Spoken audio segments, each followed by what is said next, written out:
Pleasure and honour to be able to interview Nicholas Phillips. Nicholas, I always start with asking when and where a person is born. I was born in Buckinghamshire, a little village called Mersley. When? 1938, January 38. You looked vaguely uncertain, but... Yes, no, I can't actually remember the event, but I'm told that's when it was. Right. And I particularly am interested in parentage and Yes. ancestors, and people often go back to at least their grandparents or beyond. Could you like to go back as far as you... Well, I can't go beyond my grandparents on my mother's side. They were immigrants. And I think they originally settled in Exeter. Sephardic Jews. My grandmother from Alexandria. I think my grandfather from Istanbul. I didn't see very much of them ever in my life. They had separated, I think, by the end of the war. So I would see one or the other when they came to visit. But that wasn't very often. But the fact that I'm technically Jewish and my mother was Jewish, although she didn't practice, had quite an influence on my early life, because my father packed my mother and me, and I had a younger sister, off to Canada in 1940, when it looked as though the Germans might invade Britain. And so from the age of 2 to 6, I was living in Canada. And that lasts a very long time, the ages of 2 to 6. And when people say, where were you brought up, I tend to think of Canada, although I was back in England in the last year of the war. What was the character of your grandparents? Do you remember them as people? My grandfather had a great bald head, and he was an antique dealer, particularly specialising in carpets. My grandmother, I have a warm feeling for. She was a cuddly person, and it was always a pleasure when she came to visit. But I didn't really know them.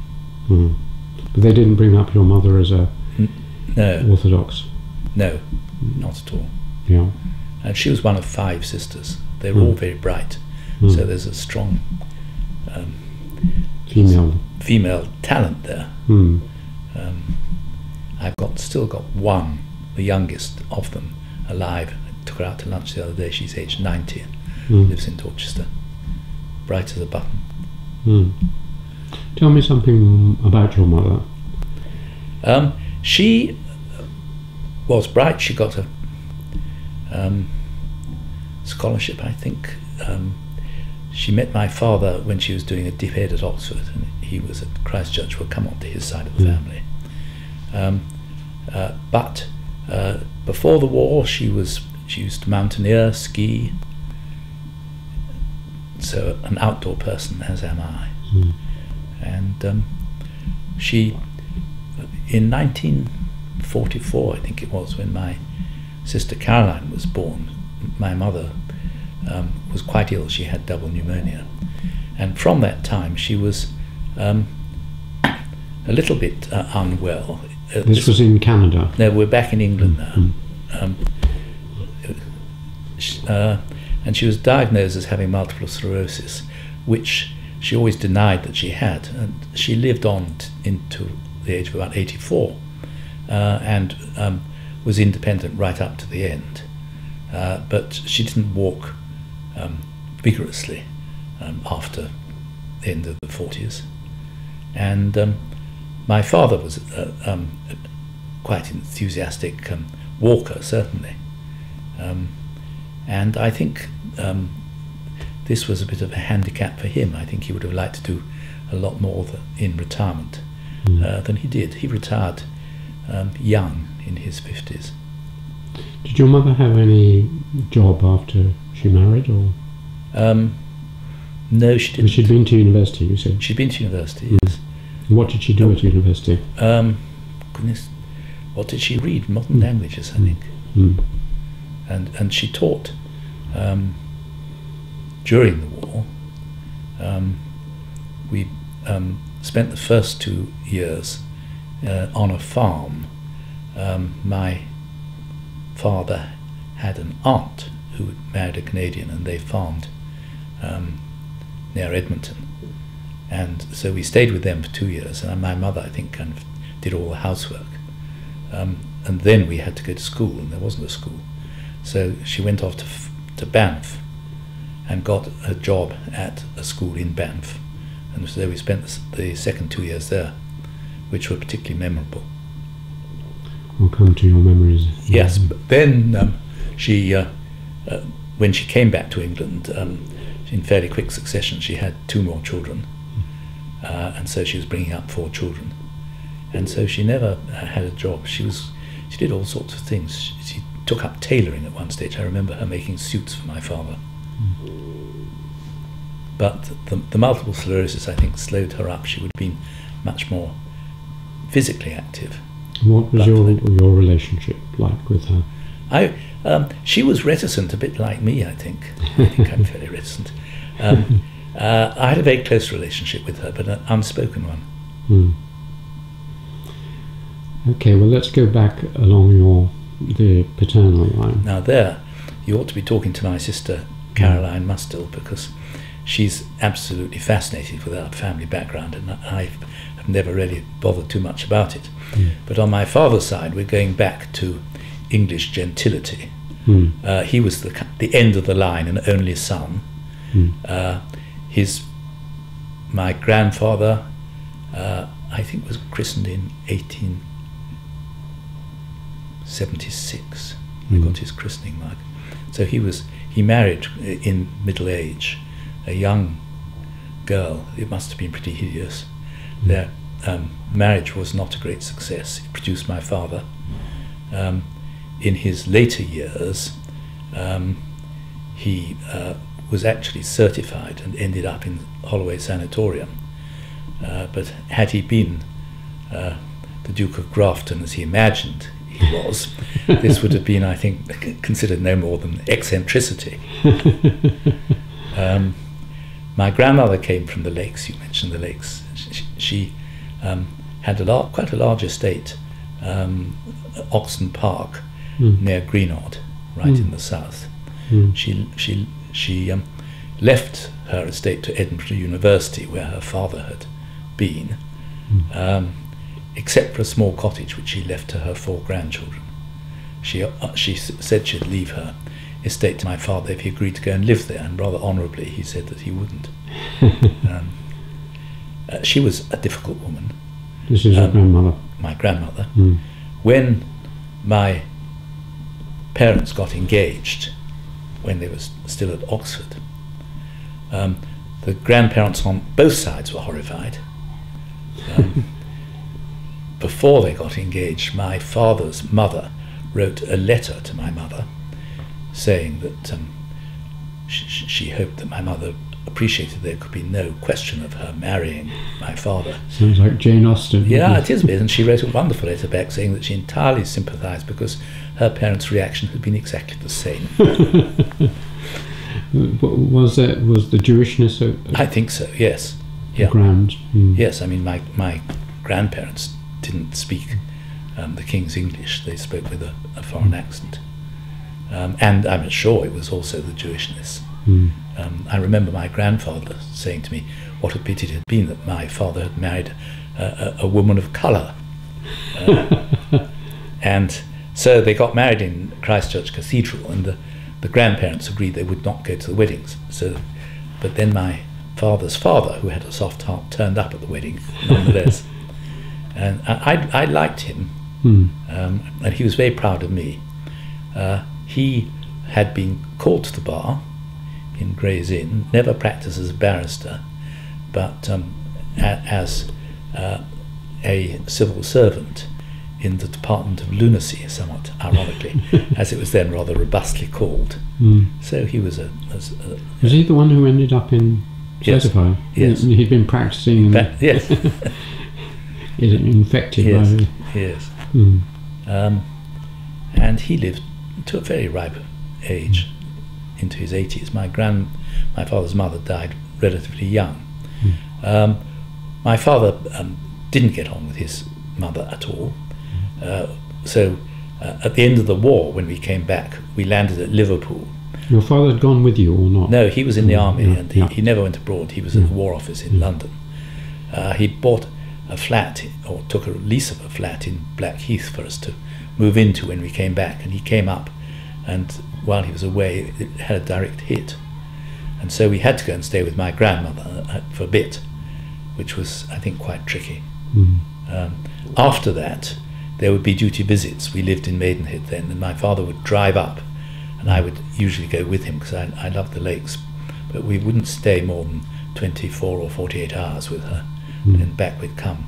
She never kind of forgave my mother for marrying my father. It was sad. But I have got a very deep love of the lakes. And your interest in climbing and so on is probably influenced by both. Yes, I think so. What about your father's character and also what he did? Yes, he was backward. He had a mastoid which threatened his life, and they actually cut it out. There's a great kind of gap behind one ear, and he was sent off to Switzerland, I think, for a year or two to recuperate, where he didn't do much work. And so he was sent at the age of 15 to Bryanston. He always said he was the first boy to arrive when the school opened its doors. I think this was in part because he was not bright enough to get into some of the more reputable or traditional schools. He told me his father took him to look at one which had no doors on the lavatories, and his father said, "I'm not sending my son to any school." Yeah, that was like mine. It hasn't got doors on the lavatories. Yeah. So he arrived at Bryanston, and Bryanston, when it started in 1928, must have been an astonishing place. The staff were all very young, so that the age difference between my father at age 15 and those who were teaching him was not very great. And he obviously had a wonderful time at Bryanston. He was a good tennis player, he was a good hockey player, he acted, he was a kind of star performer, I think, in Dr. Forster's was one of the plays when he was at school. And so inevitably he sent me to Bryanston.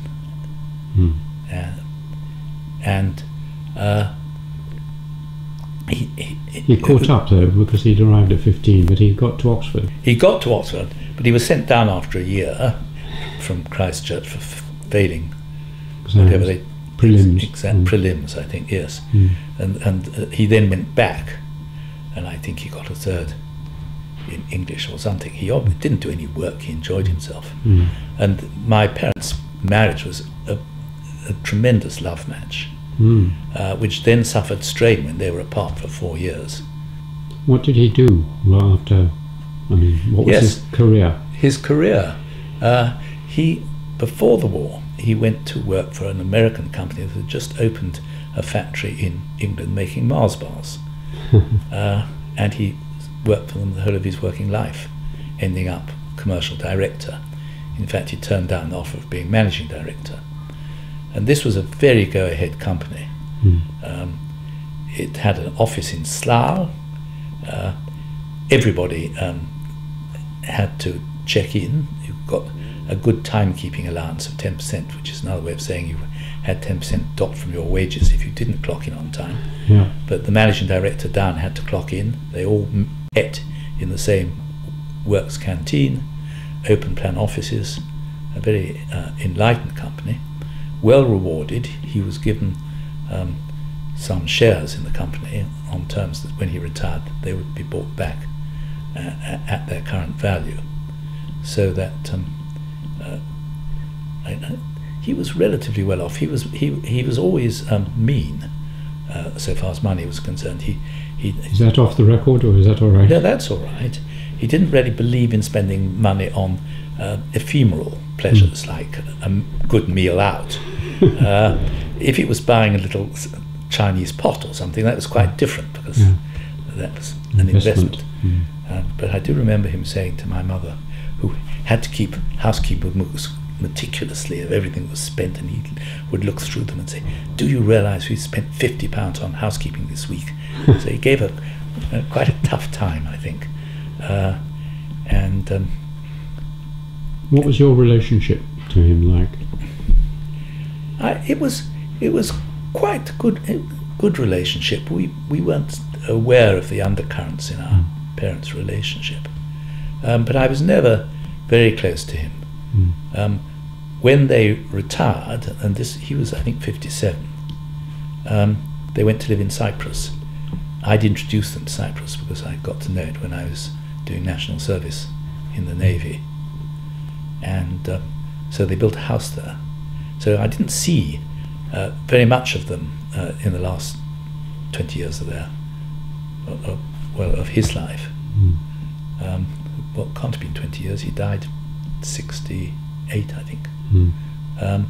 So one would go and have a visit, and never any conversation like this, deep introspective. Did either of them sort of push you towards intellectual things or law? Or I don't think they did, though my father always had a slight chip on his shoulder about going into commerce, because it was not something his family had ever done before.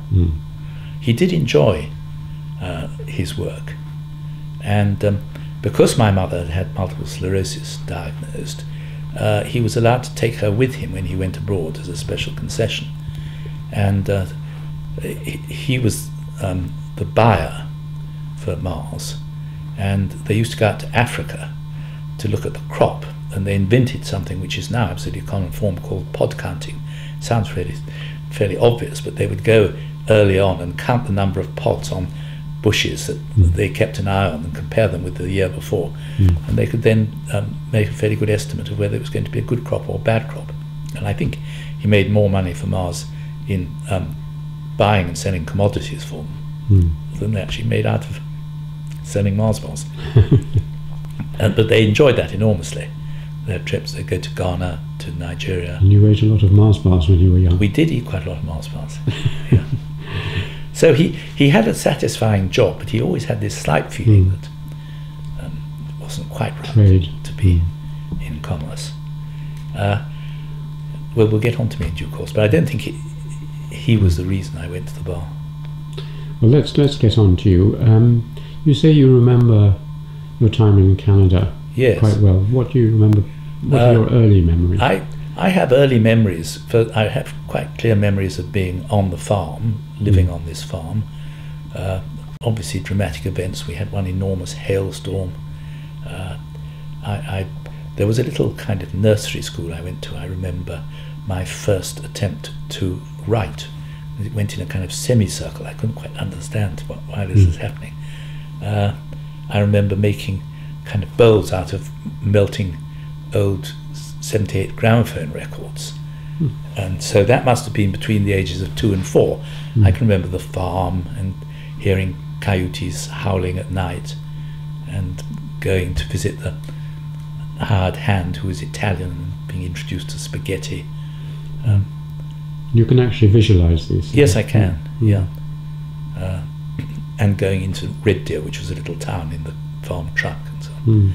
So these are kind of fairly coherent, although sparse memories. That I remember very clearly my mother dumping my sister and myself in some kind of boarding establishment for small children while she went off to Banff to find somewhere to live and get a job. It was probably only for a week.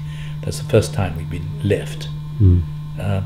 And then we moved to Banff and lived for 2 years with a widower who was a plumber, whose son was fighting in the forces, called Mr. Watt, and he was a lovely man, very like a grandfather really. I think my mother got fond of him too.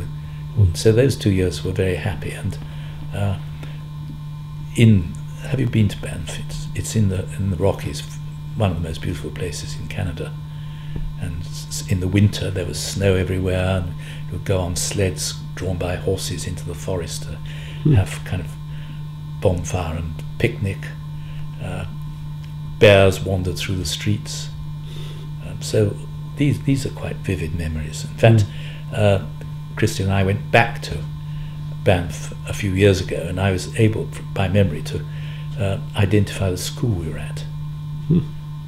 Amazing. Yes. You probably remember the trip back in the boat well. I remember that very clearly, because I think I have some memories of going across to New York, but I certainly remember coming back in convoy, all the ships all the way around, and lifeboat drill, and arriving at Liverpool, where we were kept on board the ship for 12 hours or something for some reason, and a lot of soldiers, British soldiers, came onto the dock, and the passengers were throwing them bars of chocolate, rather like feeding animals at the zoo. And I'd just been given the most wonderful shiny penny, which I thought was very exciting, and I stuffed this into a bread roll to throw it to one of these soldiers. And then after this short period with my grandmother, we stayed with some friends of my parents in Oxford for about a term. I went to school in Oxford for a term. Where was that? Headingley, I think. And then my father, who was still at the War Office, found a flat, Wetherby Gardens in Kensington. And my sister and I were then sent to the French Lycée for, I suppose, a year or so. I remember I had black stockings with a suspender belt. It was very cold then. You wore suspender belts? Yeah, all the boys had long black stockings under their shorts. How interesting. Yeah. And I don't remember having any difficulty with the language. I mean, you were taught in French, and it didn't. I've got no recollection of finding this difficult. I have recollection of talking French. And then my parents bought a large Edwardian house in Maidenhead, which was our home until almost the time I went into the Navy, when they then bought a very attractive house near Waltham St Lawrence, in a rather dull, flat Berkshire countryside, but we had a tennis court and beautiful garden and so on. But by then I had virtually left home. Do you remember any, I mean, between the age of, you coming back about the age of 6 or whatever, those sort of 4 or 5 years, any particular passions or hobbies that you were interested in? Birds nesting or... We lived a wonderful life when I was at prep school. I went to a rather dreadful prep school, which was the junior school for Haileybury Imperial Service College. Where my uncle taught, yes. He taught at he taught at the senior school. Yeah. Yes, well, this was a boys' prep school in Windsor, run by somebody who'd been a colonel in the army. The only cultural activities were going to the Royal Tournament and the Army and Navy match at Twickenham. That was it. You know, there was no music, no drama, nothing. Gosh. And most of the boys there were boarders. I was in what was known as a day buck, which gave me quite a long-lasting inferiority complex. So when I went to Bryanston as a boarder, just as everybody else, I had this feeling that I wasn't quite the same as all these other boys who, most of them probably been boarders at their prep schools. I mean, utterly barbaric sending 7-year-old boys away to boarding school, but that's what tended to happen. So at this school I was academically at the top, but not good enough to get a scholarship to Bryanston. I sat the scholarship exam and got entrance. When you say academically at the top, you're in the top class? Yes, not only in the top class, I was one of the brightest boys in the school. Really? So it doesn't say much for their teaching. No. And apart from attending military drills and things, did you have any particular interests or hobbies? Well, I used to have a bicycle in those days with some of the other boys. We'd cycle around the countryside and climb trees and bird nest, the kind of freedom that children just don't enjoy now. I in the summer I would spend every day in the Maidenhead swimming pool. We'd cycle down there and spend the day there, and this was the thing. So I was, from that age, certainly very keen on swimming. This is up to the age of 13. And I kept that when I went to Bryanston. I was one of the group of people who'd get up before breakfast in the summer and walk down and swim in the river before breakfast. Which you still do. Which I still in do. Hampstead Park. Yes. Pool, rather. Yes. So let's move to Bryanston. Did you enjoy it? I did, very much. I don't think the school had changed much since my father's day. When he was there, the headmaster used to cane boys occasionally. But that headmaster left under a slight cloud, and by the time I was there was a charismatic headmaster called Thorold Coade. How do you spell him? Coade. He was one of the great headmasters, and he was headmaster at Bryanston for 20-odd years, I think. But quite a few of the staff had taught my father, and one or two of them were very good friends. Indeed, in this period at the end of the war, it was before the war was over, we went to stay with a chap called Wilfred Cowley, who taught English at Bryanston, his wife, in Bryanston village. We stayed probably for a term, and I think the wife was helping to run a mixed school for small children, of which I don't have very happy memories. But when I was at Bryanston, I had as my tutor this friend of my father's, Wilfred Cowley, and there were, a number of members of the staff that he knew well. And I enjoyed the river. I had a canoe there from an early stage, and I could go canoeing up the river. I used to cycle down to Worth Matravers, which is, do you know Worth Matravers? Worth going there. It's a very beautiful village in the Isle of Purbeck on the Dorset coast. And my father got to know it when he was at Bryanston, and we went there for family holidays just after the war. And so I got fond of the village, and we were allowed at the weekends to go and cycle off and camp, so-called. I didn't actually camp. It's a nice lady who wrote children's books who let me sleep on her sofa in the village. And quite a few of us would go walking in the Dorset countryside. I was brought up in the Dorset countryside too, so Broadston, Pool. Yes. It's lovely. So I think an abiding love of walking the country and outdoor pursuits started at Bryanston. And I read classics, and I'm not sure that teaching was very good. The head of the classics department was somebody called David Briggs, who you probably would have known.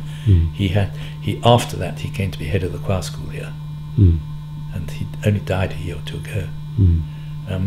But the teaching was not very inspired. The most inspirational teacher was somebody called Andy Wordsworth, who was a direct descendant of the poet, who was not like a schoolmaster at all, and therefore he taught English. No, he taught Latin. Yes, but I got A-level Latin. I stayed on for another year to take S-level, failed S-level Latin, so I wasn't very academically distinguished at Bryanston either.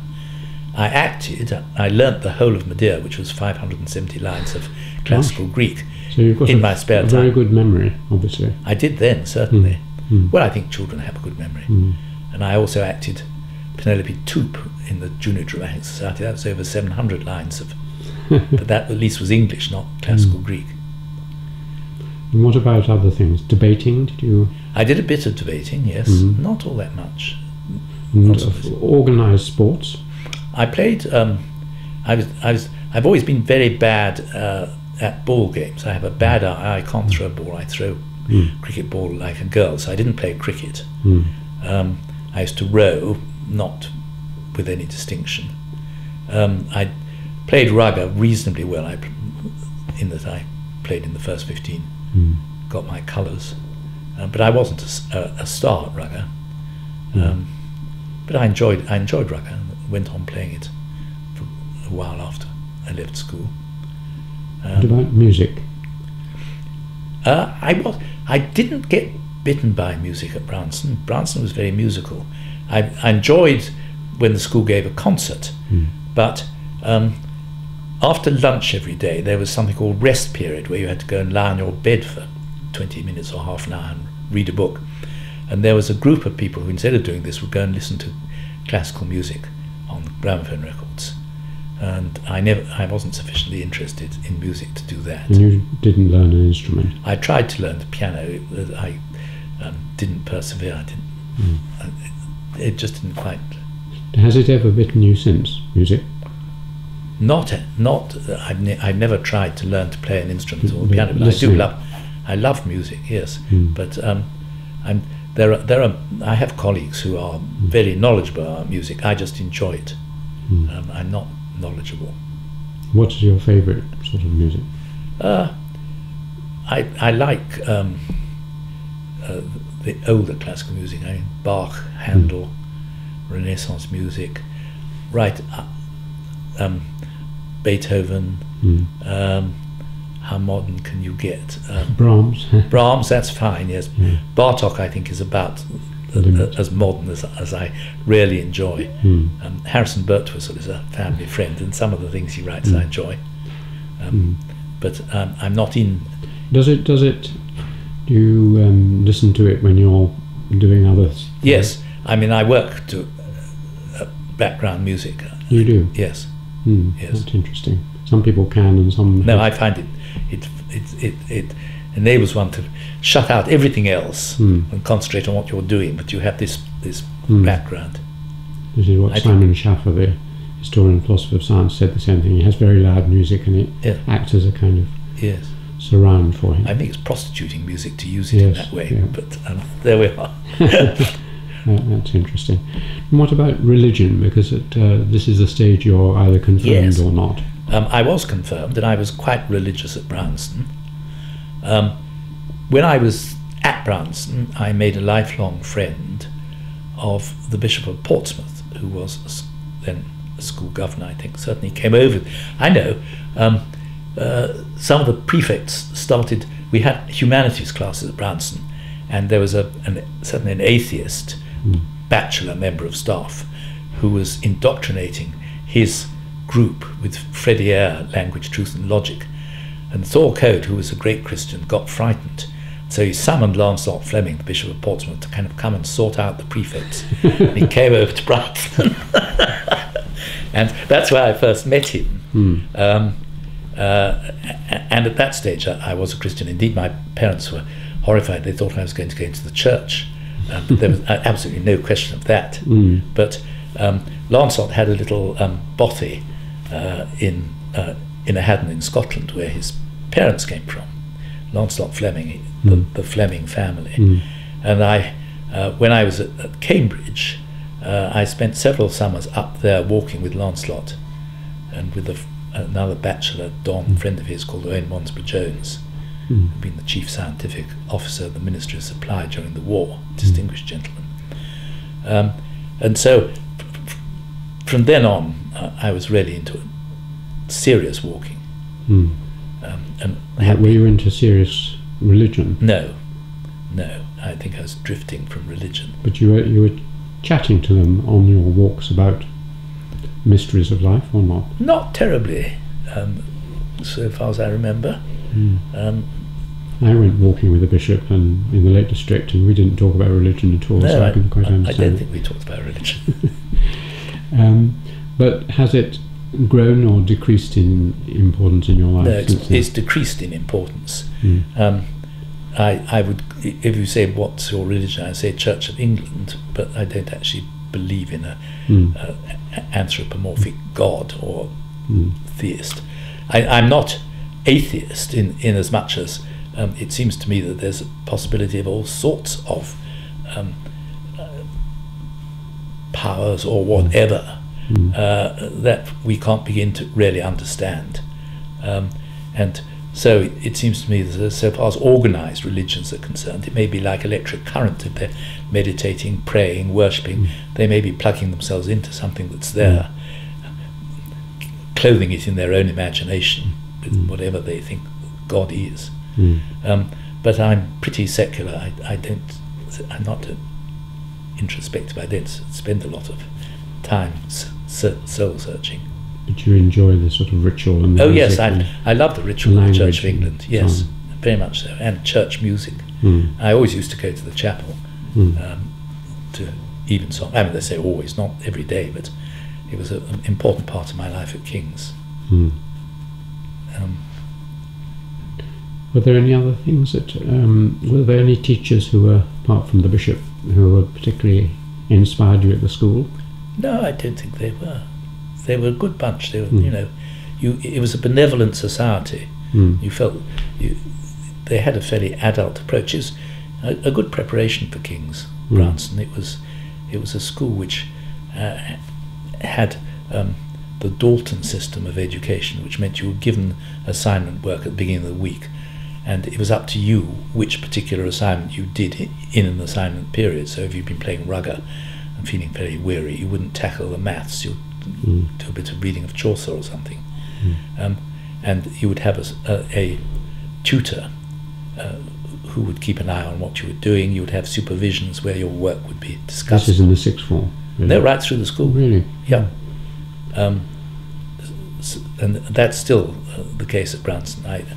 I was chairman of the governors for 29 years, so that school is quite close to me. And so I'd had 5 very good years at Bryanston. Then I had to do national service. There's a paradox which I meant to ask you. Yes. You earlier said that you totally disapproved of boarding schools, and then you've been a chairman of Bryanston for 29 years. I was talking about boarding schools from the age of 7 to 13. Oh, right. That seemed to me really barbaric. Yeah. Preparatory boarding schools, yes. Yeah, I see. Yeah. It's all right after that. Well, I think it's probably, with hindsight, better if you have a really good family environment to grow up in it. But I suspect that quite a substantial proportion of the populace doesn't have a family environment that's as good as that. And if you have a really good school, that can compensate for. You also need to grow away from your parents. Yes, you do. You do. No, I mean we sent up all our children to Bryanston, but not for the whole 5 years. We rather left it to them. 2 daughters who went to Hampstead School, and one went to Bryanston and then returned to Hampstead. The other went for the last 2 years. Why did you come to Cambridge and King's? I was supposed to go to Christchurch, and one was put in. You got into university by taking the scholarship exam and hopefully getting a scholarship. I tried the Christchurch exam first of all. I did lamentable. It was quite clear to me I wasn't good. You were doing national service after? No, I did national service before university. Oh, right. So I took the scholarship exam at Christchurch. I didn't actually like Christchurch very much. I didn't, it's a bit frightening. And then I was trying for the scholarship at King's on the basis, well, if they gave me a scholarship, I'd come here, but otherwise I was down to go to Christchurch. Whether they'd give me a place or not is another matter. I'm not sure they would have done. But I remember coming for I didn't do too badly with King's, but I made a hash of the English paper, and I was up in competition with some brilliant classicists. I remember waiting for my interview, and I could hear through the door the boy in front of me who was being asked what he did in his spare time, and he said, well, I'm writing a Greek play. I thought, well, I can't compete. But I had an interview, and then they said, is there any question you would like to ask? And I said, yes, please. If I don't get a scholarship, could I be considered for a place, because I like King's so much more than Christchurch? That was obviously... Was this Wilkinson? Or? Yes, it was. It was. And John Raven. John Raven. Yes. And they were impressed by this answer. And so they were impressed. They were probably impressed that I'd acted Medea in classical Greek. It's hard to look back. I think I was slightly unusual. I was very extrovert in those days. Probably a bit bumptious. But this again contradicts something you said earlier, that you are rather a shy and introverted. Well, not I am now, but I think this has largely been the result of spending a whole lifetime in the law. Yes. It's a some people talk about their cases, but I never did, and it didn't seem to me right that you should. So you are doing something which cuts you off from society. It's like being a physicist or a mathematician. Yeah. And I was as a young man, I was very extrovert, and I think I've become steadily more introvert as I got older. Now I'm becoming a little bit more outgoing, and indeed, is a degree of liberation when you retire from the bench. You can actually speak your mind, which you have to be very careful about. Before that. So you really liked King's when you came here? And well, you're missing out a very important bit of my life, which is 2 years in the Navy. Yes. And I was bumptious, and I imagined that, like most public school boys in the Navy, I would immediately be streamed off to get a commission. You had to do basic training. The Navy took very few national servicemen. And this was a great thing because it was a professional service. Almost everyone in the Navy were professional sailors. There weren't conscripts. You'd have a few, 4 or 5 conscripts per ship. So you would be with professional sailors. And I applied to do what was called the Upper Yardman course to get a commission and turned down. And I think I was quite bright but immature, undoubtedly immature. And so I did a year on the lower deck, which was very educational. And also invaluable in that occasionally as a judge you're told that you don't know how the other half lives, and if you can reply, well, try a year on the lower deck, it's quite a good answer. And I was at sea most of the time. A couple of months or so based down in Gibraltar through the first winter of my national service, which was actually rather nice. And then I got a commission and was sent out to Malta to join ultimately a minesweeper, chugging off to Cyprus and patrolling Cyprus against the AOCA and arms running and so on, ineffectively. But that was wonderful.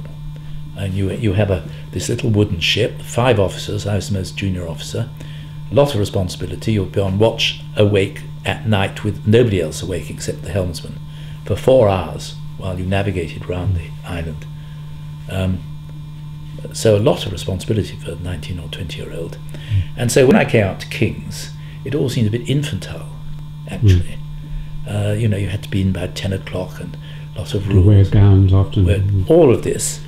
And Noel Allen was then provost. I didn't meet him once. Really? 3 years I was here. Gosh, not even sort of at a dinner or... No. And I had a good group of friends who most of them had done national service as well. I played rugby in the King's first 15, which doesn't say very much. 8 members of the first 15 got firsts. But before I came up to Cambridge, Lancelot Fleming said, now I'm going to give you some advice. When you go to Cambridge, do some work every day. Set aside maybe as much as 4 hours a day to work, which I did. And I worked quite relatively hard. I never worked in vacations. I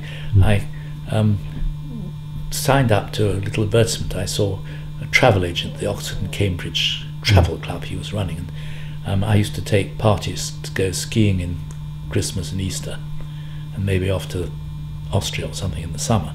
So I just didn't do any work in the vacations. My father couldn't believe it. He said, "You're going to fail your degree, you know." But I worked quite steadily in the term. Did part 1 economics because, of course, King's didn't think anything of lawyers and wouldn't allow you to do both parts of the tripos in law. Who were the? I mean. Oh well, Nicky Caldor was here. Was he? Yes, and he used to supervise me. Robin Maris, who died recently. Robin was the kind of #1 supervisor.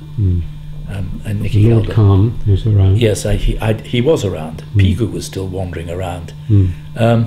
I quite enjoyed economics. I was very bored by economic history, which seemed to be nothing but statistics. And I got a 2-2. I remember Ken Polak bumping into me and saying, "Nicholas, what went wrong?" You know, he was horrified that anybody who was going to read law should get such a miserable degree. And when I started reading law for the next 2 years, for the first time in my life, I had something which I really enjoyed academically. And I got a first in law and prize for public international law, I think. Who were your teachers apart from? Do you know, I Ken don't... Polak. Was Milsom No, I around didn't. then? I mean, Armitage, I remember teaching criminal law. He was, I think, the best of the lecturers. Hobsbawm was, well, that was the great Hobsbawm was the one who bored me rigid with economic history. I met him a few years ago. He bored you rigid? Yes, really? He was dull, very really? dull. Because I interviewed Eric. He used to be in this room in the political society and so on. He was a lively character. No, I think he was bored rigid. I mean, it was a nuts and bolts kind of. And Christopher Morris was teaching history. Yes, too, as well. yes. Anyway. But you loved law. Which was it? Any particular part of law that you liked? I think I enjoyed criminal law. I enjoyed tort, contract. I wasn't so keen on land law, real property. But I was I prepared quite well for the exam. I remember I used to have little cards which I would take with me and learn them up. I learnt up a whole string of French which I put into one of the papers, all bullshitting. Anyway, so I got a first, but not. I mean, I didn't rate myself as really a brilliant academic. It was nuts and bolts hard work first. Others got first in law. Were you interested in the history of law at all? Not much, I think. Did you know about Maitland and a bit? Yes, but in part two Maine, law. Sir Henry Maine, and Anyway, I was pretty laid back, I think, in some ways, because I joined the Middle Temple as a result, actually, of the fact that when I was at Bryanston, I first got interested in the law because a barrister came down to talk about law, and I talked to him afterwards, and he invited me to go and spend a day with him when he was sitting as a recorder, or maybe a quarter session says, I don't know, anyway. And he was a member of the Middle Temple, so that's why I joined the Middle Temple. And then you had to eat 36 dinners. this is something that always puzzles the general public. The main part of law training seems to be eating dinners. It isn't anymore, but if you go back to the Middle Ages, you qualified by by going to an Inn of Court and spending maybe up to 5 years there, living with the barristers, taking part in mock trials and so on, before you were called to the bar. And this was a remnant of that. Complete waste of time. There was nothing by way of academic activity at all. You just go and eat a dinner with a lot of other students who are eating dinners. You never met a barrister. I used to hide in the cloakroom because if the hall was full, you could then sign out and get credited with a dinner. Quite a few of us used to do that. I mean, to go all the way up to London from Cambridge to eat one of these dinners, it was absurd. Now they've reduced it. I think you only eat 12, and there's much more activity going on. The inns, really, they need to justify their existence, and they're doing this very well by helping to train the barristers. But not in my day. But quite by chance, one evening I found myself dining with two barristers, which was very unusual, and I got talking to them. And when they heard I'd been in the Navy, one of them said, "Well, I practice in Admiralty Chambers, why don't you come and do a pupillage with me?" I'd never heard of Admiralty Chambers. And now looking back, I can't think, I hadn't taken any steps to find a pupil master, to think about which chambers I was going to go into. I was just happily working for my bar finals. And my whole life from that moment has really been entire chance. I never set out to go in any particular direction. I went and did a bit of research. I saw that this particular barrister had a very good practice. He was in the law reports all the time. Admiralty law, I discovered, was all about the physical side of shipping, ships that bump into each other or had to be salved and so on. That seemed quite fun, and indeed it was fun. For 10 years, I think, I practiced in Admiralty, but it didn't involve a great deal of law. It involved knowledge of seamanship, this kind of thing. That was lucky. Yes, it was. Well, I mean, and most of there's a very small bar, and most of the practitioners had been in the Navy. And it was reckoned kind of rather bad form to take a point of law. And when I first started at the Admiralty Bar, the judge was rather similarly disposed. I think he'd been a merchant naval captain or something at one stage. Anyway, he wasn't a great lawyer. But then when he retired, he was replaced by an outstandingly brilliant lawyer, Kingsman, called Henry Brandon. And the Admiralty Bar got into terrible trouble because Brandon would ask them, what's your authority for that, and so on and so forth. And at that point, I really quite flourished at the Admiralty Bar. What was your day? I mean, give us a typical day. A typical day. Well, the bread and butter were things called Lloyd's salvage arbitrations. Most shipping was insured at Lloyd's of London, and if a ship had to be salved, it would be on terms of a contract called Lloyd's Open Form. There were firms of professional tug owners around the globe who were waiting for ships to get into trouble. They'd go rushing up and make the captain sign Lloyd's form. And then after the salvage services, there would be an arbitration to decide how much the award would be for this service. Well-paid work, quite fun because a lot of the stories that you were dealing with were dramatic. And I would do maybe 2 or 3 of these a week, and they were well paid. Did you have to go to the spot and have a look? And not very often. It would be after the event. But I would, fairly early on, I bought my cottage in Wortham Travers, and I would take my briefs down at the weekend and lie on a grassy ledge by the sea and prepare my salvage arbitrations for the next week. It didn't absorb all one's free time, so it was a good life then, bachelor life. I had got engaged and broken off my engagement, but by then I'd bought the matrimonial home in Dulwich, so I then advertised for tenants and had to start off with 4 other young men sharing the house. And occasional travel. I was sent out to Calcutta to cross-examine a River Hooghly pilot. Really? And that was right at the end of the long vacation, which was 2 months, and I used to take the vacations. And my solicitors very kindly gave me a cheque to cover the first-class air travel to Calcutta and back. What date was this? We're going 1968, and I got a ticket. I was travelling to Calcutta around that time. And I got a ticket on a freight plane that was taking 2 air engines out to Singapore or something. And I had 2 months. That was the first time I went to Nepal, right at the end of it. But I was in Thailand and What Cambodia. month did you go to Nepal? 68? What month? It must be in the end of September. September? Yeah. And I was there in December. And so I said I was aimless, but I was getting a bit bored with Admiralty. And so I changed chambers, and in those days that was very unusual. It was like getting divorced. And my colleagues in Admiralty took umbrage at this to some extent. I was kind of rejecting Admiralty. And I went into a small set of chambers, principally because, well, for 2 reasons. First of all, I applied to the commercial chambers next door to us, and they turned me down.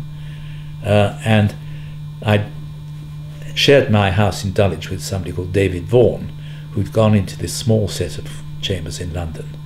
Bob Alexander, who I got to know first of all at King's, he again had had no contacts in the law and started off with a circuit practice on the Western Circuit.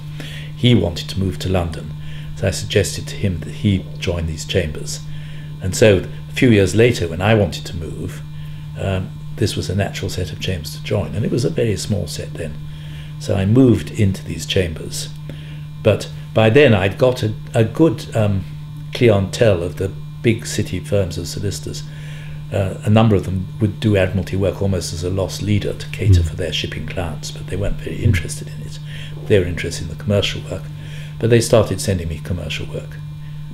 So it was general commercial law? Yes, but I still did quite a lot of shipping law. In fact, after I'd moved, I was appointed to be the standing counsel in Admiralty work to the Ministry of Defence, which again didn't please my Admiralty colleagues. One thing to spurn them and go off to do something else, then to poach their stuff. Poach that particular appointment. But next thing happened, I took Silk, which was in 1978, Once I'd taken silk, that then opened doors. Can anyone take silk? Or? Well, anyone can apply, but it was the Lord Chancellor's gift, and his staff would, take soundings and so on. But because I'd had this job of being Treasury Junior, and I left it quite late to apply for silk, and so I got it on first application. For the general public, what is taking silk? It's called silk because you swap your cloth gown for a silk gown. There were a lot of restrictive practices when I took silk. For instance, if you instructed a silk who would appear in the front row in court, you had to instruct with him a junior counsel. The silk was the advocate, and the junior counsel would do the dog's body work, helping to prepare the case. And so you put yourself into a more expensive bracket, and it was quite a tricky thing to do, because you might, as it were, price yourself out of the market if you weren't up to it. You can get a good practice as a junior, but not a good practice as a silk. But anyway, I was really doing quite well in commercial work. Instructions to go and appear in Hong Kong or Kuala Lumpur, Singapore, occasionally go over to the States to talk to clients. It was a very satisfying life. And you enjoyed the advocacy work? Yes, I did. Standing up in court. I loved advocacy. It's kind of communicating with the court and working out how to do it. Well, your earlier extrovert nature was still there. It was still there, yeah. And I had one traumatic case where Bob Alexander was then chairman of the bar, and the bar were trying to get an increase in, I think, criminal legal aid fees, plus ça change. And Lord Hailsham, the Lord Chancellor, promised that he would give consideration to the accountancy case that the bar had prepared with professional accountants, and he would consider it carefully and respond to it. Well, he didn't consider it carefully or at all, because he was actually sympathetic with the bar. He thought that they ought to be getting paid more, but not because of the accountancy, which his department told him was rubbish, but because he wanted to attract really high-flying people to the bar. And Margaret Thatcher refused point blank in Cabinet to approve this. So he was left completely exposed. He hadn't considered, done what he'd promised to do, which was to give a reasoned response to the accountancy case. So Bob Alexander judicially reviewed him. Wow. Which was, unprecedented. And instructed Sidney Kentridge, who was a great South African lawyer who joined our chambers, to appear for the bar. And Hailsham instructed me to appear for him. And he had no case at all. I had completely taken to the cleaners. It was awful. But notwithstanding that, a few years later, he'd summoned me and said he wanted me to be a judge, which I didn't particularly want to do at that stage. Indeed, more than that, there was another Kingsman called David Calcutt, who he and I had been discussing, did one want to go on the bench? And we both agreed, no, we didn't. And he was then offered the bench, and he said that he didn't want it, thank you very much. And then I think he said, nor does Nicholas Phillips, or something to that effect anyway, which I think Hailsham just took this as a challenge. So anyway, I wasn't sufficiently bold to turn it down. If you turned it down, you didn't get asked again in those days. It was a great honour and so on. I actually bought myself a couple of years' time because I was appearing as a witness in a criminal case where the accused had said I had said he could do what he did, basically. And so that Hailsham decided he wouldn't appoint me until this was out of the way. So that bought me another 2 years, I think. And then I went on the bench.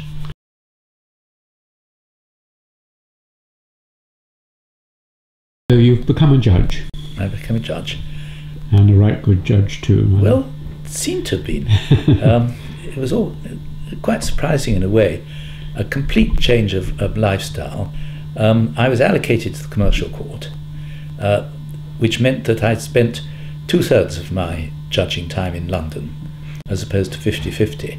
But the other third, you were sent out on circuit to try criminals. with juries. And this was not entirely novel, because before I became a judge, I sat as a recorder, which is a part-time judge, a month a year, and you would there do low-grade crime with juries there. So that was the only training I had. It wasn't really training, but experience. Now judges have quite a lot of training, but in those days you didn't have any. And you'd go out on circuit and you'd stay in magnificent lodgings with a butler and a cook and a great staff and pomp and circumstance, which I think has now processions gone. With oh yes, yes, with the mace and all of that. Yeah. And I actually found I was enjoying crime and summing up to a jury, which is a completely different art. And I look back on my career with astonishment, because I never expected to get anywhere. It never occurred to me I'd be a judge when I was at the bar. And I don't know where my particular talent lies. I never considered myself an academic. I'm not a great academic lawyer. I'm a pragmatist. But I think I'm quite good at objective analysis and setting out fairly clearly you must be one's ideas. Anyway, and because of my commercial background, I was given a very long fraud trial called Barlow-Clowes. Yes. To try. It went on for nearly a year. There were about, I think, 4 defendants. Clowes, who was the principal villain, actually I didn't think he was the principal villain, but he was duly convicted, and I gave him the longest sentence anyone had ever had for fraud, I think. How long was that? 12 years. And I would have given him longer if I thought I could get away with it. Absolutely iniquitous. He persuaded little people to put their savings into his company with promise that it was going to be all in gilt-edged and absolutely safe, and use it to buy yachts and things. Anyway, that was one long fraud case, nearly a year. I then was given the Maxwell brothers, which again went on for months and months and months. So you got to know Robert Maxwell? No, he was dead. He was dead. This he was turned his himself sons. off. These were his sons, Yeah. who were prosecuted for conspiring with him to defraud, and they were acquitted. And in the course of that trial, I was appointed to the Court of Appeal, and much more gregarious life, of course. Being a judge, a single judge, is quite lonely. Were you married by this time? Or not? Oh yes, yes. I got married when I was at the bar to a French widow with 2 small children. Yes, my clerk Burley, Brickcourt Chambers, was most famous for its clerk, who was an outstanding clerk, and the clerk is your agent as a barrister. He gets you all your work, and he ran Chambers with a rod of iron. But when I told him I got engaged to a French girl, he looked at me and said, "Mr. Phillips, sir, if you've got a good relationship, don't spoil it by getting married." Especially to a beautiful French lady. Anyway, I didn't take his advice on that one. So I married this French widow with 2 small children, a boy and a girl, and then we had 2 more daughters, so we got 4. Of which How had you met her? I met her at a wedding in Toulouse of one of the friends who shared my house in Dulwich originally. She was quite young still. She was, yes, 27, 28. What is her name? Christine. Christine. A very unusual name. And her surname is quite long, so unusual too. Well, no, her surname. Well, she's got a second name, Marie-Thérèse. Christine Marie-Thérèse Roufiac she was, which was her first husband's name. All right. That's what it is in Wikipedia. She's Pied Noir, kind of 3 generations on one side and 4 on the other. Her mother was 100% English by blood. Her father 100% French. Anyway. So it's quite a lonely. I took you off from the fact that it's rather lonely. I was surprised actually at how much one got out of simply the dialogue with barristers appearing in front of you. You know, very formal in one way, but you're talking to and fro all the time, and so that filled the gap a bit. But the minute you're in the Court of Appeal, you're working in a team of 3, so it's quite different. One thing that I talked to Tom Bingham about was the jury system. And, yes. It was at a time when the government was seriously considering giving up the use of juries in a number of criminal trials, and particularly in complex financial trials. Yes. And he put up a very strong defence of the importance of the jury in English law. Yes. What are your feelings about that? Not convinced. I don't think that a jury is the ideal tribunal for a lengthy fraud trial that goes on for 9 months. And if you're lucky and get a good jury, fine. But there's so many objections to it. First of all, you take these people out of their lives for 9 months and make them try a fraud trial. And certainly in the first trial I had, I felt that while they could focus on the principal villain, it was too much to expect them to be assessing the other defendants, and there's certainly one who I shouldn't name, and it's better not get your thing, who was a bigger crook than the man who was at the head of it, because he was responsible for devising the whole scheme, and he was acquitted, and he was a real villain. So I'd always said that I thought that with a serious fraud trial it'd be better to have a judge, or maybe judge and assessors. The other thing is that the judge would give a reasoned judgment. And I asked a lot of colleagues, if you were wrongly accused, would you rather have a good judge or a jury? And almost universally said they'd rather have a good judge, because it's what about in criminal trials? But in general, they are, I think, a strong pillar of democracy. The idea that you have your fellow men deciding whether you're innocent or guilty. They may not be as expert at doing it as a judge would be, but it's pretty well. You never ever see a jury criticised by the press. You know, their verdicts are just accepted. Because I'm getting into discussions in China about reforms to the Chinese legal system, and I often stress the importance of juries and magistrates who do this voluntarily. Yes. And they haven't yet really introduced a jury system. And when Japan tried to do so, it hasn't always been very successful, because it requires all sorts of background. Yes. But more generally, since this will probably be shown in China one day, if you had to sort of be an advocate for some features of the British legal system which you think it would be very useful for any country, and particularly China, to adopt, apart from the jury, are there other things which you think are very important? I think it's quite important that people have legal representation when they're involved in judicial proceedings, because the average man is a bit lost.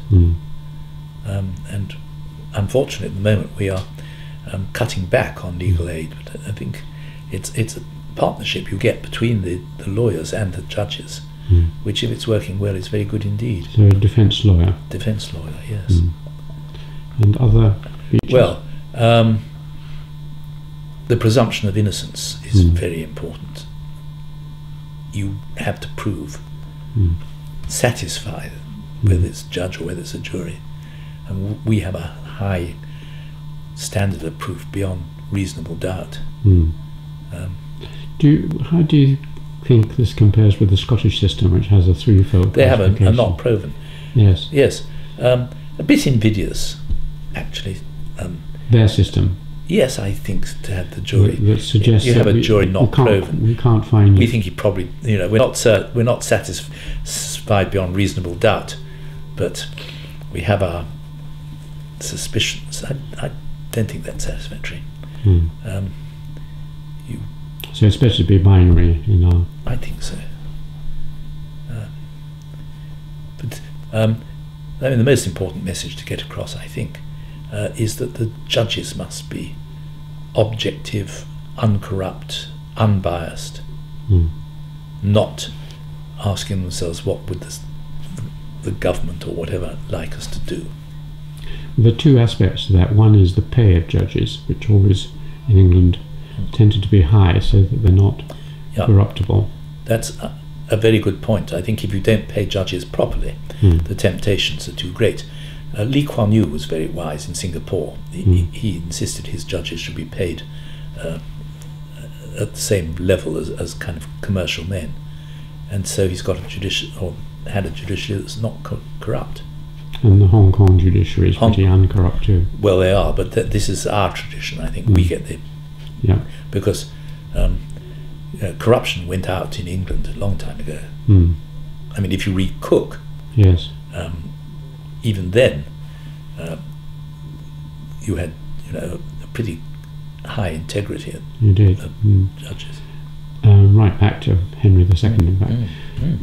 The other thing is the separation of law and politics, and my wife particularly wanted to ask you, when the Supreme Court was inaugurated in England, there was a considerable worry, if you remember, and you were the first president, that somehow it would make the relations between politics and law closer, that the court might be appointed by the government.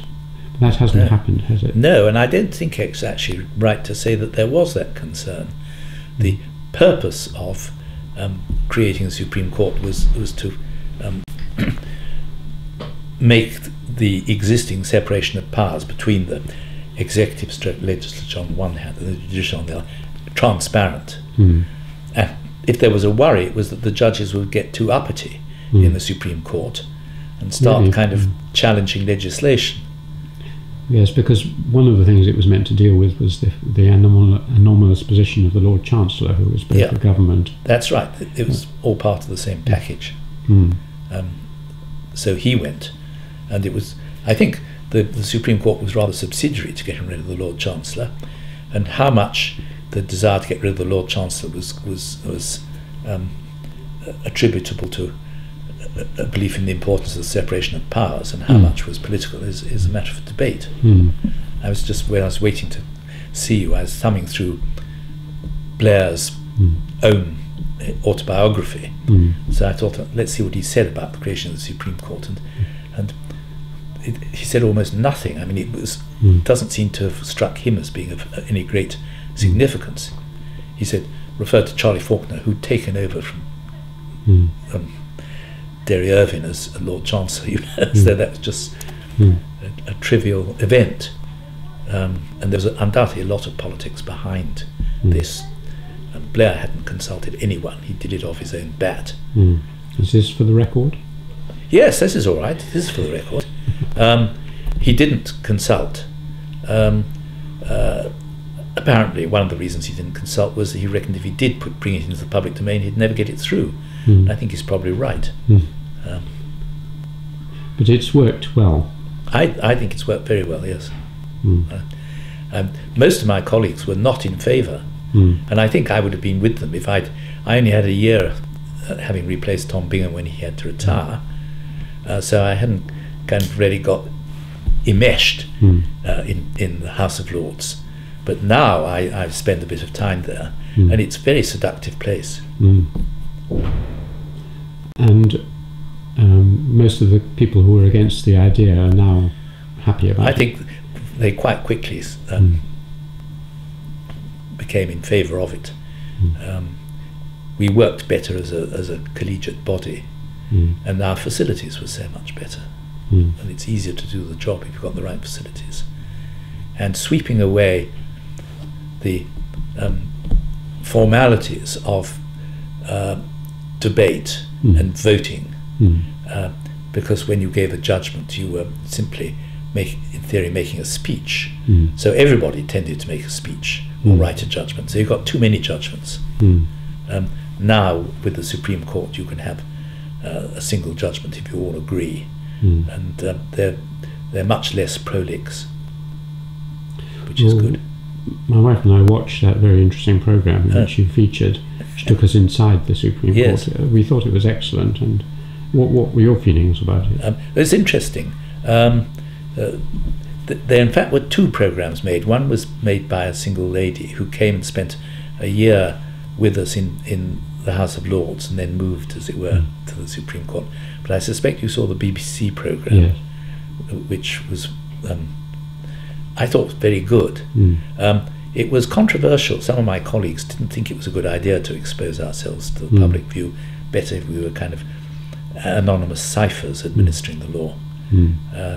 But those of us who took part didn't share that view, and I thought it was quite important to let the general public see that we were ordinary people living ordinary lives. I think it worked very well, Yeah. yes, in that way. Yes. There was another programme, perhaps at a Scottish court, in which they showed the whole of a trial, which was again very effective, because you saw all the arguments back and forth, and the jurors talking and so on.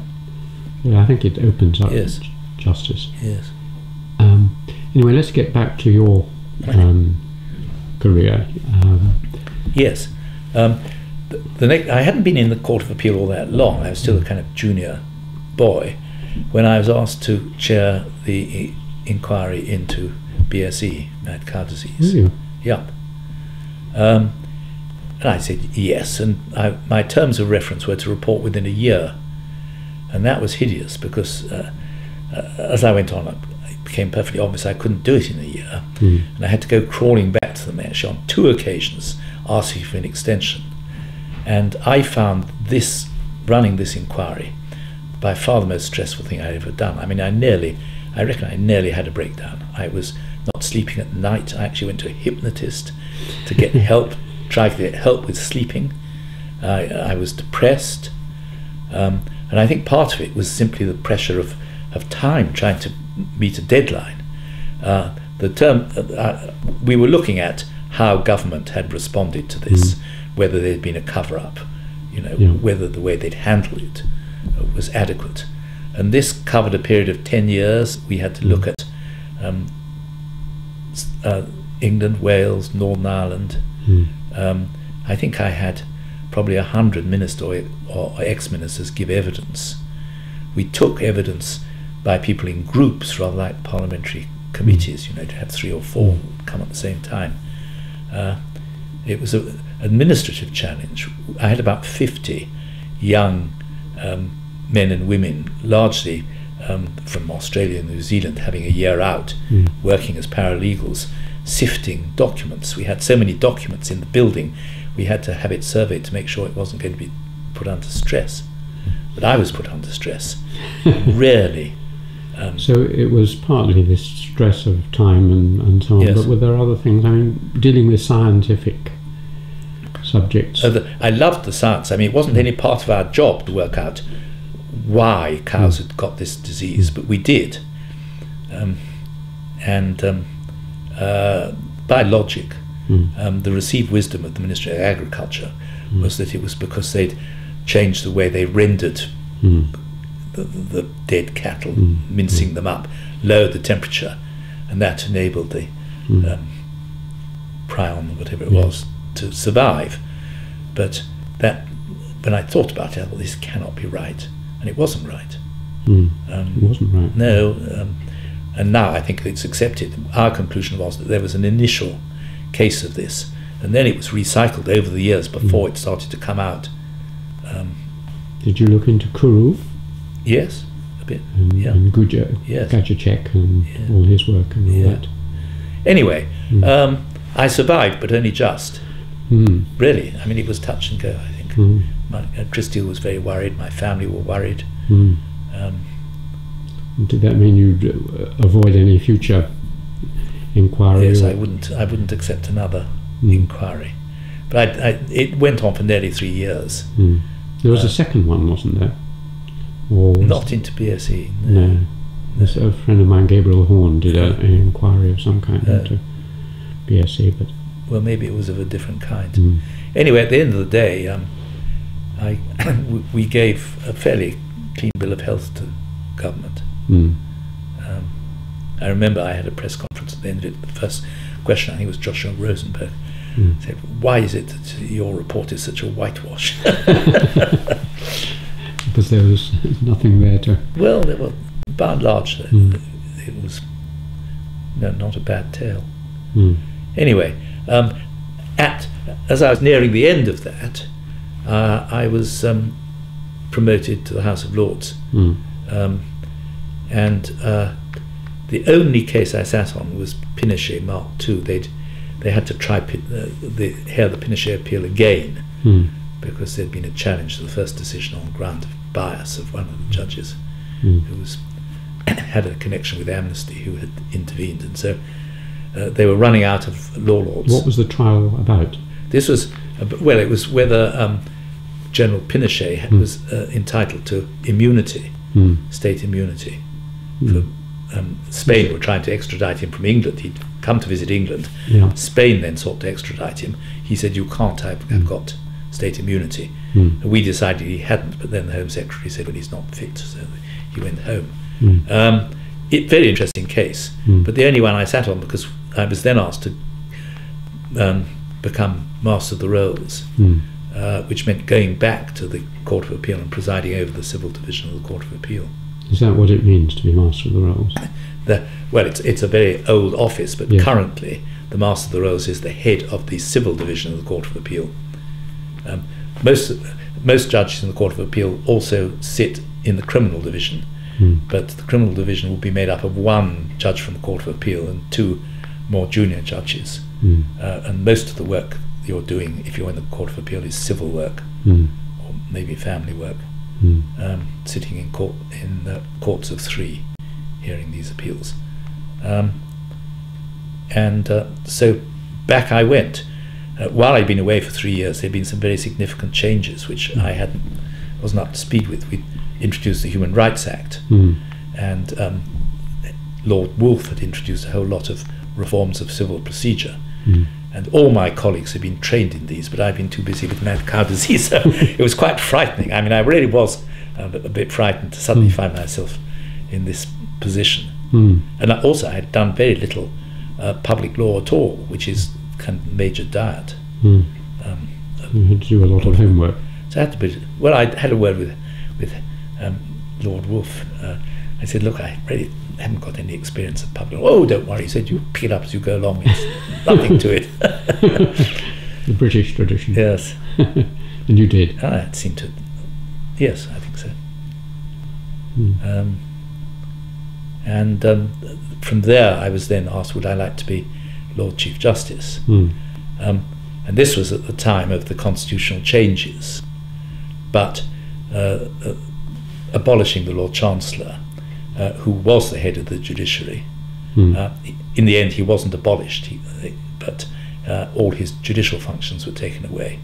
So the role of the head of the judiciary moved to the Lord Chief Justice, so far as England and Wales was concerned. So it was a more powerful Lord Chief Justice than there had been for a long time. Yes, certainly. I didn't think of it in terms of power. The administrative responsibility was much wider, and also they transferred responsibility for the magistrates to the Lord Chief Justice. So you had to appoint the magistrates and the judges? Well, I wasn't dealing with appointments. They incidentally introduced commissions for judicial appointments, and so instead of the Lord Chancellor doing it with guidance from his officials, now there was a new system. Anyone who wanted a judicial appointment, right up to President of the Supreme Court, had to apply. Then there'd be interviews and a commission with a majority of lay people on it. The whole system's changed, and I didn't have any appointment under the new system. It was always technically the Lord Chancellor offering me the position, although I think when it came to President of the Supreme Court, they went through the same motions as they would have been required to do if the Act had been in force. How was the President of the Supreme Court chosen? I mean, was it? Well, I think that they consulted all the people that the Constitutional Reform Act required to be consulted about it, which included, of course, the serving members, the law lords as they then were. This was all done before the Supreme Court came into existence, and my first year was as senior law lord, which carried with it automatic translation into being President of the Supreme Court. I see.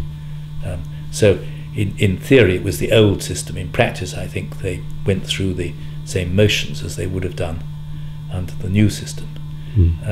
But now there's an ad hoc commission that selects members of the Supreme Court, of this commission? where it's presided over by the President, and then we've got independent judicial appointment commissions for England and Wales, Scotland and Northern Ireland. They provide one member each of the ad hoc commission for the Supreme Court, presided over by the President of the Court, and then there's one other senior judge. This is a recent change in my time. So no politicians? No, absolutely apolitical. From top to bottom, all judicial appointments are apolitical. Well, that's something, a lesson for China. Well, I think so, but you won't get that that implemented in a hurry. Well, they're moving towards it, yes, I can tell you. Yes. But and how long did you do that for? I did that for 3 years.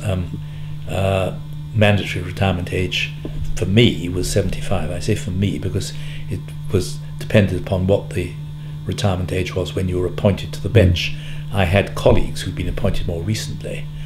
Lawrence Collins was a good example, an outstanding, brilliant academic lawyer, and he only served for 2 years in the Supreme Court because he had to retire at the age of 70. Well, I retired a few months early in order to have an orderly handover at the end of the judicial year. Well, as you mentioned, all this was happening at the time of the introduction of the Human Rights Act and the growing power of the Strasbourg and Europe and so on. One striking sentence in John Baker's History of English Law is that England is an island of law. In other words, historically, as you know, the English common law has been entirely different. All its procedures, both in criminal and civil cases, have been different from European law. Gradually, they've merged in many practices, but very recently there's been a huge controversy about the degree to which English law is independent of European supervision. Yes, it's very topical indeed, and I'm giving a lecture in Oxford next week about this very thing, or the position of the Strasbourg Court. What happened, of course, was that all the members of the Council of Europe signed up to the European Convention on Human Rights. We signed up when concluding or signing up to convention was an executive act of the government. Now Parliament is saying, well, we're saddled with this court, but why should we take any notice of it? It's a derogation from the sovereignty, from our supremacy as Parliament, and of course it is. But it's one that this country voluntarily did for the general good. If you get a lot of countries that they enter into an agreement as to the manner in which they'll treat those who are in their territories, they are derogating from their freedom to treat them in a different way as a matter of international obligation. But now there are elements in Westminster who are saying, well, Strasbourg's going too far and we ought to stop taking any notice of them. Never mind that we'll be breaching the United Kingdom's obligations under international law. There's a recent example of this where the Home Secretary was caught in a total bind, having said something was illegal and then not being able to vote against it. But could the parliamentarians, from the way you represent it, say that we didn't agree to this was an executive action? Well, you're into the field of international law, and countries enter into treaties, and then you have particular parliamentary parties who may not be particularly happy with what obligations the country has undertaken, but as a matter of principle, international law, if you don't like it, you should pull out of the treaty, not simply disregard it. This is my feeling, and I sat on a committee, a joint parliamentary committee, considering what Parliament should do with Strasbourg's decision that it's contrary to the convention to refuse all prisoners the vote. Yes. And happily, the majority of us said we ought to have regard to our obligations under international law, and Parliament should alter the law to give some prisoners the vote. Whether Parliament will or will not remains to be seen. That's our advice. So you were, when you give your talk, you will say that on balance we should... Well, there are two separate things. First of all, is Strasbourg overall a good thing, which I think it is, even though I haven't agreed with all their decisions. But even if it's a bad thing, are we saddled with it unless we withdraw in a way that's consistent with our international obligations under the law? So they're two separate questions. One thing I asked Tom Bingham about, he was the senior lord in the final resolution of the question of whether evidence from torture or taken after torture was used could be used in English courts, and the appeal court had said it could, and then he and the Lords said it couldn't. I wondered what your views about that matter were. I entirely agree with Tom Bingham on that, and Tom Bingham was the most wonderful man. He was head and shoulders above everybody else in the law, in my view. Really? Yes. Just tell me about him. Outstanding. Because I interviewed him. And yes. Well, didn't you think he was his clarity of thought, his academic knowledge? There's that huge book of tribute to him, which shows the width of his. Yes. No. I mean, everyone would. I think he was taught by my same history master as me. No, I think almost everyone would say that he, was the great lawyer of his generation, and he was a great proponent of having a Supreme Court, and it was just bad luck that he hit the age limit a couple of years too soon. He should have been the first president. It would have been wonderful. Well, he had this, as you say, a great clarity of thought. Yes. Great rigor of logic. Yes. Obviously, a very good memory. Yes. And a sense of humour. He did have a sense of humour. What other qualities do you need for a great judge, do you think? Well, it's wisdom. And what is wisdom? What is wisdom? That's what he had. And, seeing everything in the round, but his analysis of the rule of law and of its importance has been a very valuable contribution. I've got his book. Yes. Yeah. But for a lay audience, and particularly for people in countries which are trying to emulate legal systems here, what is the rule of law? Simply that there are two aspects to it. First of all, that society runs by rules which are laid down, which everyone has to comply with. And if you don't have the law which you have to comply with, you have chaos. But also there are some fundamental principles that I would say are part of the rule of law. The independence of the judiciary, for instance. Principles of criminal law, that you had to prove people are guilty before they are convicted. So I think Western thought would say that there are some fundamental principles by which society should be ruled, that one should observe, but that everyone is equal under the law is an important part of the rule of law. When you said that there are certain principles which are laid down, or there are certain rules, one of the outstanding features of English law historically has been that these have not been written down. We don't have a constitution, and that much of our law is customary rather than legislated into action. Does that affect the clarity of the general understanding of law, do you think?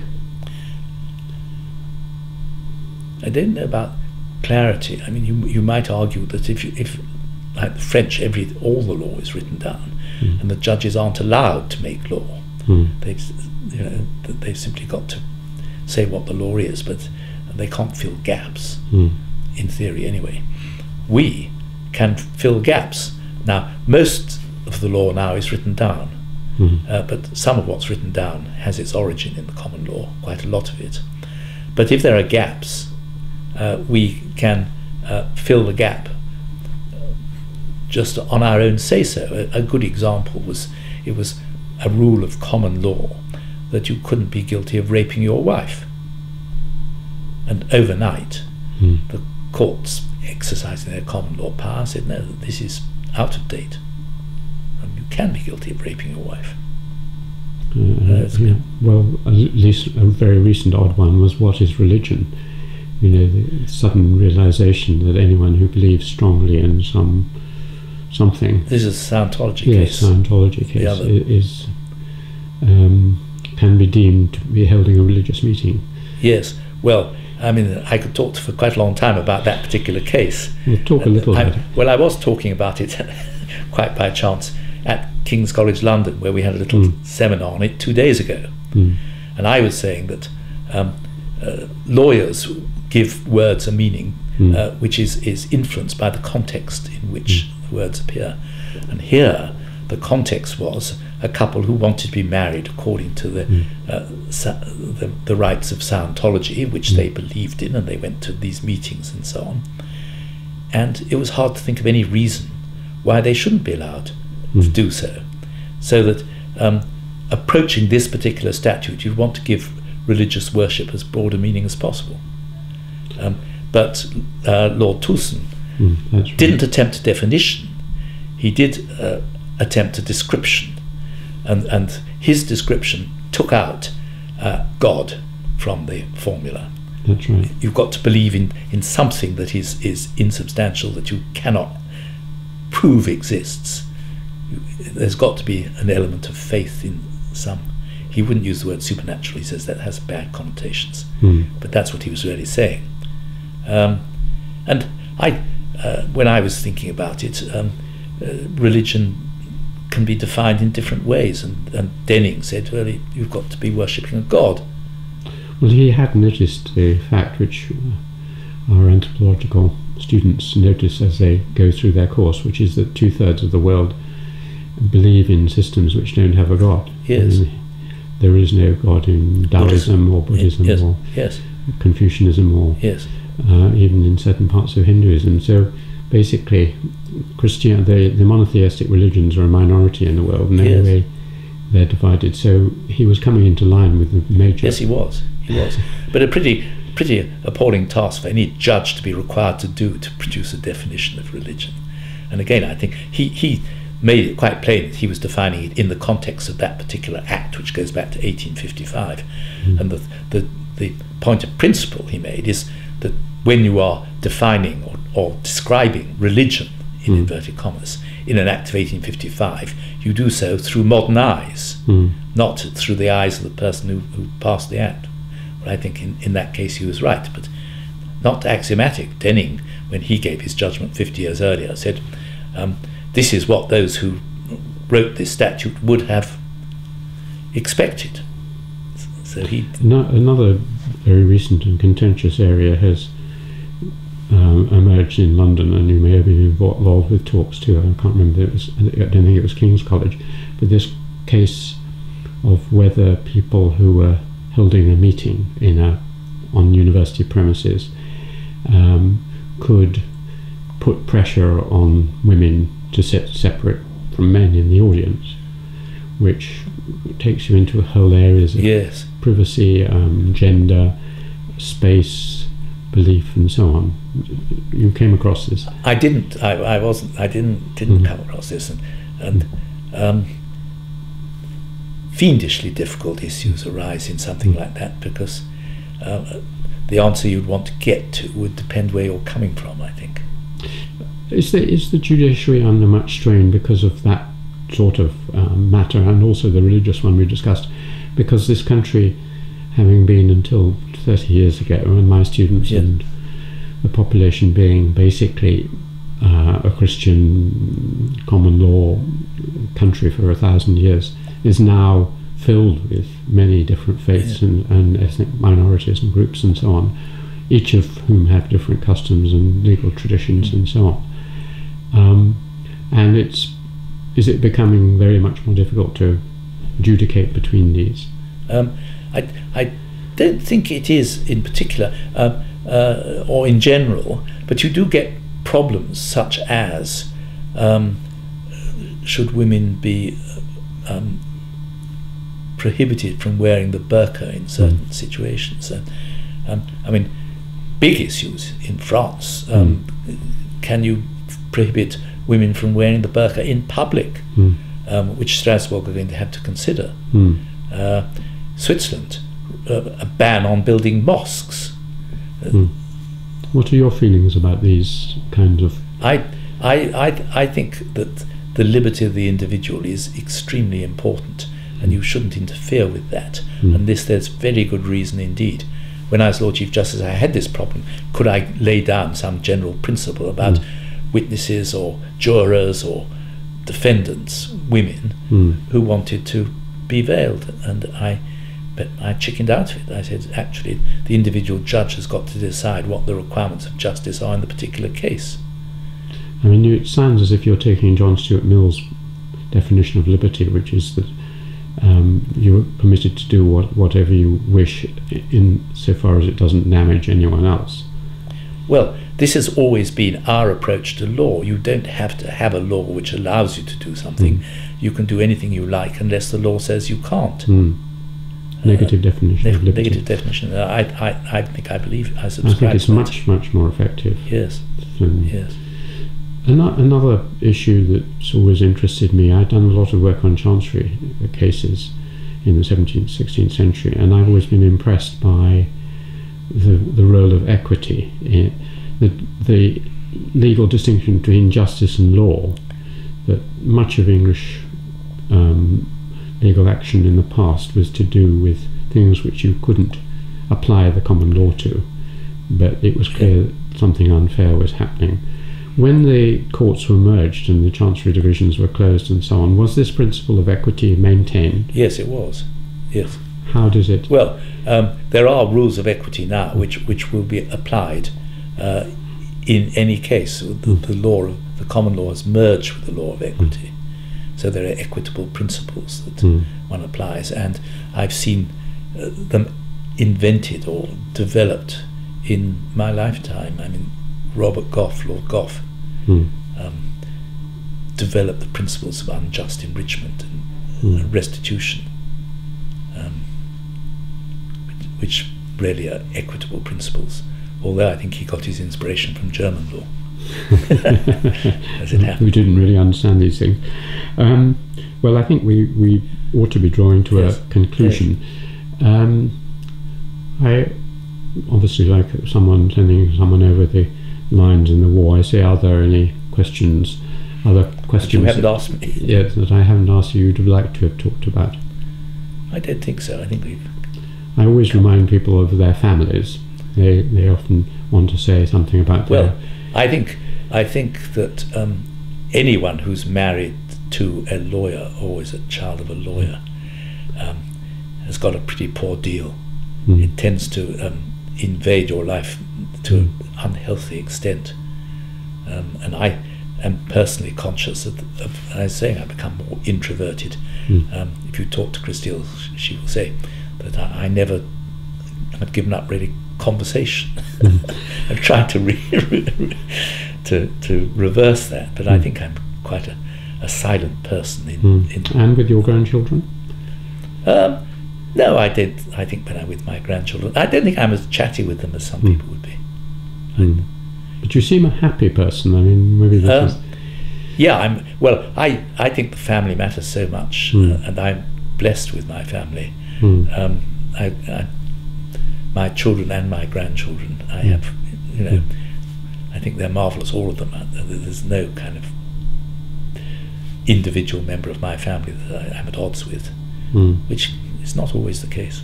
No, it isn't. So, and you have a very balanced life. I mean, your interest in walking and exploring and outdoor things and swimming every day and so on and so on You're not the. In fact, I think we saw you swimming, didn't we, in that film? Yes. We saw you in. Yes. But you seem to balance and not be entirely cerebral and. I don't think I'm cerebral at all. Actually, if I got it, I think when I look around at the breadth of interest of some of my colleagues, I think my interests are rather narrow. Yes, I like it. I like out of doors activities, but as one gets older, the time's going to come when you can't actually indulge in those. I don't read nearly enough. I don't read nearly widely enough. I still feel actually guilty if I spent more than an hour reading a novel at one go. I ought to be doing something. Yes, I'm the same. Anyway, on that cheerful note, thank you very much indeed.